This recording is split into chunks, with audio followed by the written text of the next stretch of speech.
Bismillahirrahmanirrahim. Assalamualaikum warahmatullahi wabarakatuh. Alhamdulillahirabbil alamin. Assalatu wassalamu ala asrofil anbiya'i wal mursalin sayyidina Muhammadin wa ala ahlihi wa ashabihi ajmain. Amma ba'du. Bapak, Ibu yang saya hormati, anak-anakku, siswa-siswi SD IT Abu Ja'far yang saya cintai, pertama-tama marilah kita panjatkan puji syukur kehadirat Allah Subhanahu wa Ta'ala yang telah memberikan rahmat, hidayah, serta inayahnya kepada kita sehingga kita dipertemukan dalam kegiatan kajian Ramadan sore hari ini. Bapak, Ibu, dan anak-anakku yang dirahmati Allah, alhamdulillah kita ucapkan kehadirat Allah Subhanahu wa Ta'ala yang telah memberikan nikmat sehat, nikmat kesempatan, sehingga kita diberi kesempatan untuk melaksanakan ibadah puasa di bulan Ramadan kali ini dengan baik. Karena masih banyak saudara-saudara kita di luar sana yang saat ini mungkin belum atau tidak diberi kesempatan untuk berpuasa. Siapa saja mereka?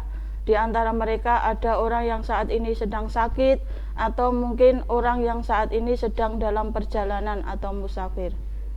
Bapak, Ibu, dan anak-anakku yang dirahmati Allah, izinkan kami untuk menyampaikan materi kajian dengan judul keutamaan memberi makan orang yang berpuasa. Seperti yang sudah kita ketahui bersama, di Indonesia ini ketika bulan Ramadan banyak saudara-saudara kita yang berlomba-lomba untuk memberi makan kepada saudara-saudara yang lain ketika puasa. Ada yang berupa memberi takjil untuk berbuka puasa, ada yang memberi sahur untuk sahur di pagi hari.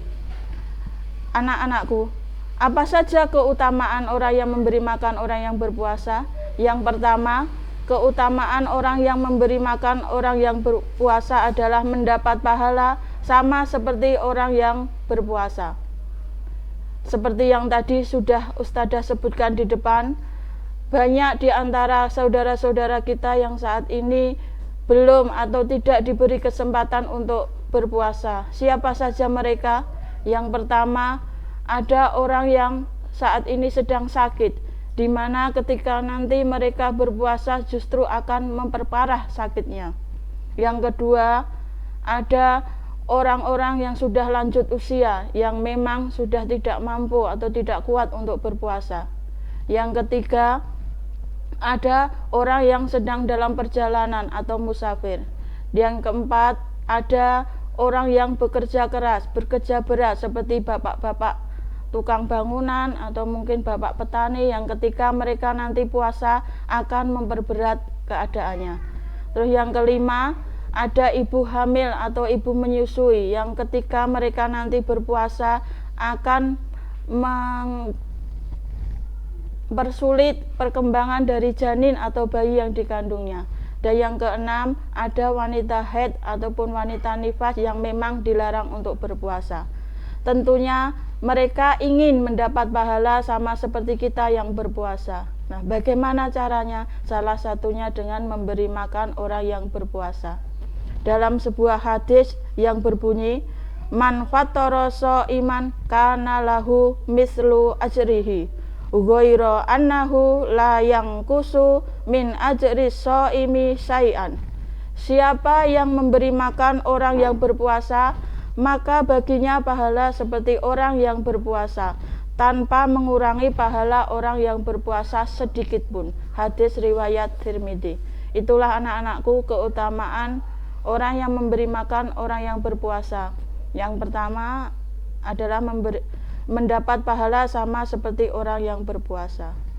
Keutamaan yang kedua, keutamaan memberi makan orang yang berbuka puasa adalah untuk mendapatkan sebagai jalan menuju ke surga. Seperti yang disebutkan dalam sebuah hadis yang artinya, dari Ali radhiyallahu anhu berkata, Nabi Muhammad shallallahu alaihi wasallam, sesungguhnya di surga nanti terdapat kamar-kamar yang mana bagian luarnya akan tampak dari bagian dalamnya. dan bagian dalamnya akan tampak dari bagian luarnya. Kemudian salah seorang Arab Badui berdiri sambil berkata, "Bagi siapakah kamar-kamar itu, wahai Rasulullah?" Kemudian Rasulullah menjawab, "Untuk orang yang berkata benar, yang memberi makan, dan yang berpuasa dan sholat pada malam hari di waktu manusia pada tidur." Hadis riwayat Tirmidzi. Dalam riwayat lain disebutkan dari Abu Hurairah radhiyallahu anhu, Rasulullah SAW bertanya kepada para sahabatnya, "Siapakah di antara kalian yang hari ini berpuasa?" Abu Bakar menjawab, "Saya." Kemudian Rasulullah SAW bertanya lagi, "Siapakah di antara kalian yang hari ini sudah mengiringi jenazah?" Abu Bakar berkata, "Saya." Beliau kembali bertanya, "Siapakah di antara kalian yang hari ini sudah memberi makan kepada orang-orang miskin?" Abu Bakar berkata lagi, "Saya." Kemudian beliau bertanya lagi, "Siapakah di antara kalian yang hari ini sudah mengunjungi orang yang sakit?" Abu Bakar kembali mengatakan, "Saya." Maka Rasulullah SAW bersabda, "Tidaklah ciri-ciri itu berkumpul pada diri seseorang, melainkan dia pasti akan masuk surga." Hadis riwayat Muslim. Itulah anak-anakku keutamaan orang yang memberi makan yang kedua, yaitu sebagai jalan untuk menuju ke surga. Keutamaan memberi makan orang yang berpuasa yang ketiga adalah mengantarkan menuju ke ridho Allah Subhanahu wa Ta'ala. Ketika memberi makan orang yang berpuasa dibarengi dengan ibadah yang lain seperti sholat dan bersedekah, maka memberi makan orang yang berbuka puasa akan menjadikan pengantar seseorang untuk menuju kepada ridho Allah. Itu keutamaan yang ketiga. Sedangkan keutamaan yang keempat adalah menambah keberkahan harta. Memberi makan orang yang berpuasa sama seperti halnya dengan bersedekah. Bersedekah tidak akan mengurangi harta si pemberi. Justru pintu rezeki akan terbuka melalui sedekah. Sebagaimana dalam hadis yang artinya, sedekah tidaklah mengurangi harta seseorang. Hadis riwayat Muslim. Walaupun secara fisik mungkin harta berkurang, namun harta yang berkurang tadi akan tertutupi oleh keberkahan dari harta yang kita sedekahkan. Itu keutamaan memberi makan orang yang berpuasa yang keempat, yaitu menambah keberkahan harta. Demikian anak-anak, Bu Guru Ustadzah simpulkan untuk keutamaan orang yang memberi makan orang yang berpuasa. Yang pertama adalah akan mendapat pahala sama seperti orang yang berpuasa.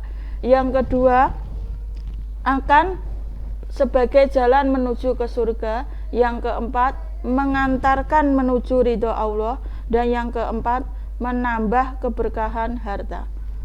Melihat banyak sekali keutamaan memberi makan orang yang berpuasa, marilah mulai detik ini, mulai saat ini, kita berlomba-lomba untuk memberi makan orang yang berpuasa. Bagaimana caranya? Bagaimana caranya? Kita mulai dari tetangga kita, memberi makan kepada tetangga sebelah rumah kita, depan rumah kita. Saat ini mungkin ibu kalian memiliki sayur, bisa diambil satu mangkok, kemudian diserahkan, dikirimkan kepada tetangga-tetangga kita. Atau mungkin ada yang memiliki kolak, diambil, "Ibu, saya minta satu kolak, satu mangkok kolak," diberikan kepada tetangga-tetangga kita. Insya Allah itu akan menjadi keberkahan untuk kita di bulan Ramadan ini.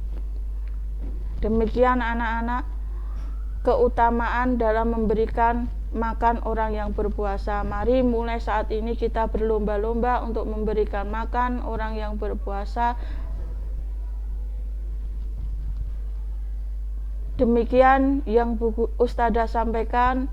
Semoga yang sedikit ini bermanfaat.